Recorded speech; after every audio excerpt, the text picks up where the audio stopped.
Hi, I'm Dorothy, and today we're going to make a tomato tart tatin. Now you can make these tarts with any kind of fruit. I am making it with tomatoes because two reasons. I grow heirloom tomatoes, and a lot of them, and because tomatoes in a tart is a sweet dessert, which is not something you really expect from a tomato. We're used to caprese salads and savory dishes with tomatoes, but something sweet like this is a little bit of a surprise. So I've made this tart tatin 4 times, and it's a little bit tricky on the flipping part. Other than that, it's very easy. But 2 of the times that I made it, it came out perfect, and 2 of the times not so perfect. What is perfect is the taste. This is delicious, and even if you flip it and a few pieces are missing, you can do the Julia Child thing and just kind of push them back in and make people believe it was supposed to be that way. Okay, because I guarantee you, you will love this dessert. So follow me, I'll show you how to make one, and you'll see in this video that this is one of the times where it was not so perfect and what you can do to help that, okay? Watch till the end and you'll see. Okay, first let's deal with the tomatoes. I have 4 large Romas here, and I'm cutting an X, a shallow X, into the blossom end of each one. Then I put them in boiling water for about 15 to 30 seconds, not very long, just until you start to see it peel. And then with a slotted spoon, gently put them in some ice water. Okay? You can see in the ice water there that the tomatoes are already starting to self-peel. So it's really very easy. You just pick up the tomato and peel back the skins. Get rid of the skins or use them in something, a tomato martini maybe, to make some tomato water.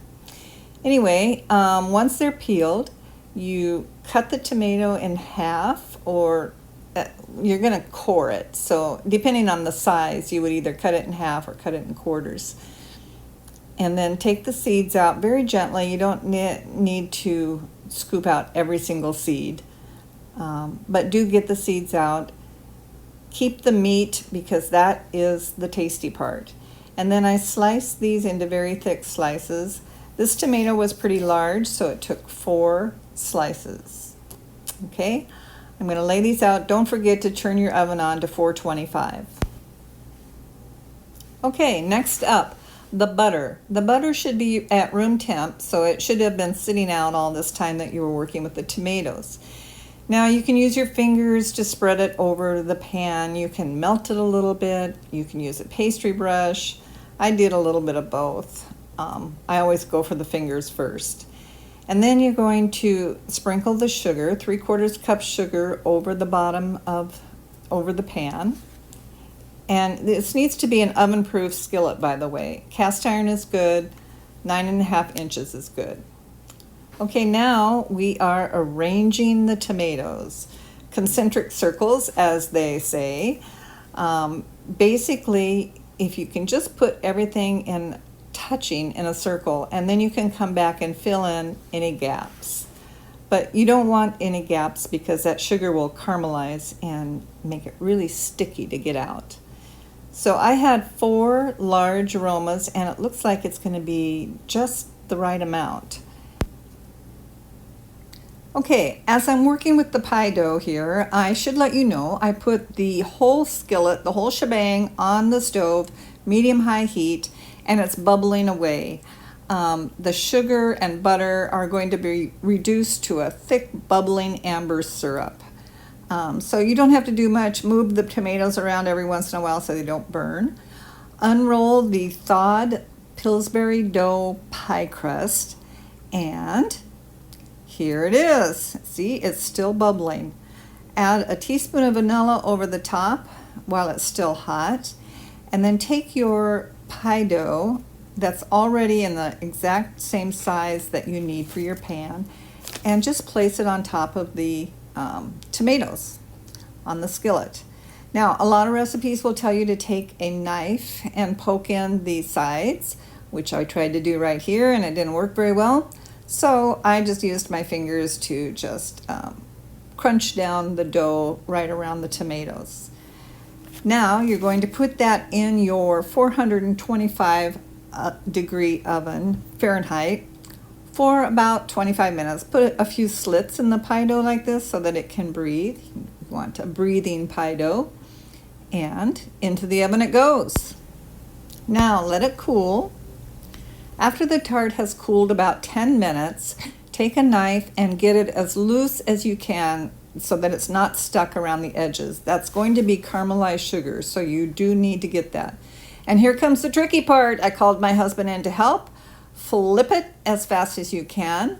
Let it settle, and don't lift it up right away. Then take something heavy, a knife or something, and tap it so that it comes out. And then the revealing. And you'll see my revealing wasn't perfect. Now here's the part where you can be Julia Child. You just pick up the tomatoes. They're still really soft, and you can organize them and make them actually look pretty good. The picture I show you at the end is exactly how it looked when it came out after I messed with it a little bit.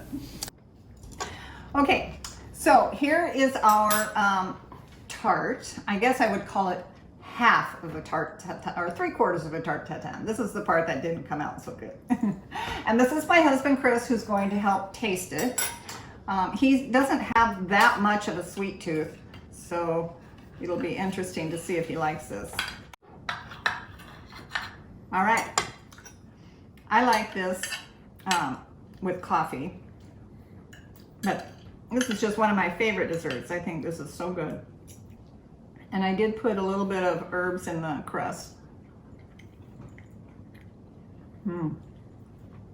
That crust, the creamy tomatoes, but they surprise you because they're sweet, right?